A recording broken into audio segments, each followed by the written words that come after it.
બનાસકાંઠાના સરહદી વિસ્તાર થરાદ અને વાવ તેમજ સુઈગામના લોકો ખેતી અને પશુપાલન કરી પોતાનું ગુજરાન ચલાવતા હોય છે અને ખેડૂતો થરાદમાંથી પસાર થતી મેન કેનાલમાંથી પાણી લઈ અને પશુઓ અને પોતાના માટે પાક પકવતા હોય છે। ત્યારે ગઈકાલે નર્મદાના મુખ્ય અધિકારી દ્વારા મેન કેનાલમાંથી ખેડૂતોના મશીન અને બકનકીઓ હટાવી દેવામાં આદેશ કરવામાં આવ્યો છે, જેના લીધે આ વિસ્તારમાં ખેડૂતો ચિંતા અને આક્રોશમાં જોવા મળી રહ્યા છે। ત્યારે ખેડૂતોએ જણાવ્યું હતું કે છેલ્લા 3 વર્ષથી ભગવાન અમારી પાછળ પડ્યો છે, અમે સારી સિઝન લીધી નથી, પહેલા બીપર જોયા, વાવાઝોડું જોયું છે અને ત્યારબાદ હવે લંપી અને હવે હમણાં ખરવા જેવા રોગો અમને પાયમાલ કરી રહ્યા છે। હવે આ અધિકારીઓ અમારી પાછળ પડ્યા છે।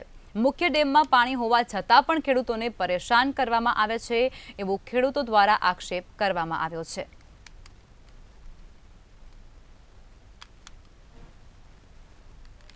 આ સરકારે આવું લેટર બહાર પાડ્યું કે પાણી ખેડૂતો ના હાલવો એટલે શા કારણથી ના હાલવું? ખેડૂતો મરી જાય છે, ખેડૂતોની દશા બગડી ગઈ છે।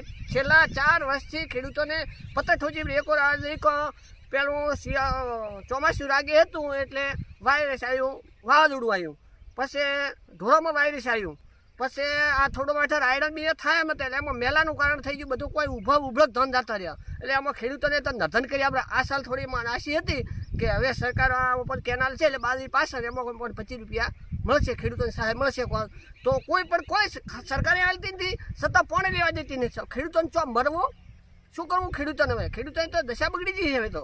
હવે મહેરબાની કરી દો, પાણી આલો તો કોઈ ખેડૂતોને પગભર થાય, ને કાં ખેડૂતોને આ મોંઘવારીમાં જીવાય એમ નથી।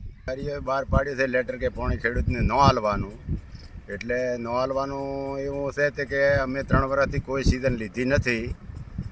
પહેલો વાવાઝોડો આવ્યું, તદી નિષ્ફળ ભાગ જો બધોય, પછી માલમાં આવ્યો લંપી, અત્યારે ખરા રોગ આવી ગયો, માલ મનખોકનથી નીકળી ગયો ઘણો સારો, અને અત્યારે હવે સિઝન હતી પણ દીવા જ પડ્યો તે બધું ખાઈ ગયો તે કોઈ પણ નથી। અમને એમ આશી હતી કે ઉનાળામાં પાણી હાલશે તો કદાચ બાજરી થશે તો અમારો નફમવારો બધી થશે, નકા ખેડૂતની મુશ્કેલીમાં ખેડૂત છે કોઈ બાચી નહીં, એટલો અમારે જીવન શા માસ દીપવું રહ્યું।